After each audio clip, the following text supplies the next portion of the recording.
Respect women. I didn't respect women when I was a gangster. I didn't. Some of you don't know what rape is. When you sleep with a girl when she's drunk, it's rape. You don't have a consent. We used to make women drunk in order to sleep with them.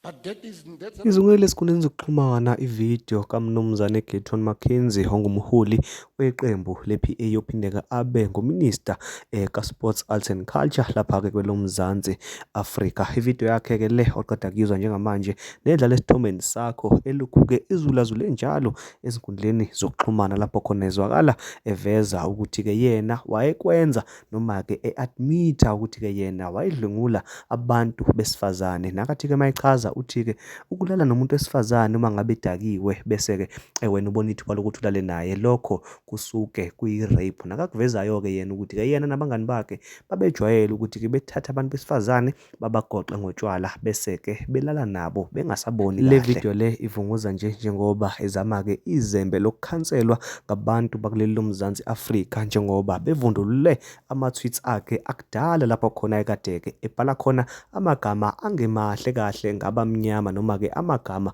asebawachitha bakuleli lomzansi Afrika bawabona njengamagama asuke ewukucwasa. Kuningi kakhulu kwamahlazo akakubhalile laphana-ke ku-Twitter wakhe, noma ngabe ufuna ukuyibonela nje ungaya-ke lapha ku-Twitter osubizwa-ke ngo-X, ufike-ke useshe kabanzi ngayo yonke into abekade ngiyibhala. Enye-ke angeke ngikwazi nokuthi-ke ngize ngiyibeke lapha esithombeni sakho. Uthe-ke mangabe seyiphendulela kulezo insolo zokuba racist, wabuza ukuthi-ke engaba kanjani racist ngoba yena ubabekile abantu bebala lemnyama esikhundleni esiphezulu zeqembu le-PA, kanti futhi-ke naye uzalwa ngabantu abaxubaxubene njengoba-ke thuma wakhe ungumSuthu webala lemnyama. Kanti-ke ungena kulolu talatiya nje emva kokuba athinte ama-host e-podcast eku-YouTube kanye-ke naku-MultiChoice ebizwa ngokuthi-ke i-Open Chats, ngokuthi-ke athi ba-racist emva kokuthi wona lama-host aveza ukuthi-ke abantu abangamakhaladi balalana bodwa nemindeni yabo baphinde bajwelane bodwa emndenini eyodwa. UGayton McKenzie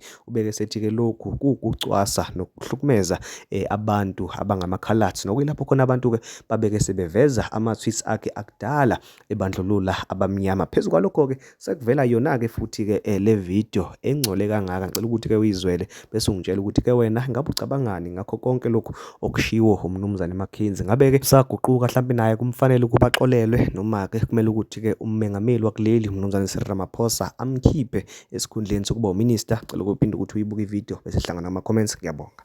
respect women. I didn't respect women when I was a gangster.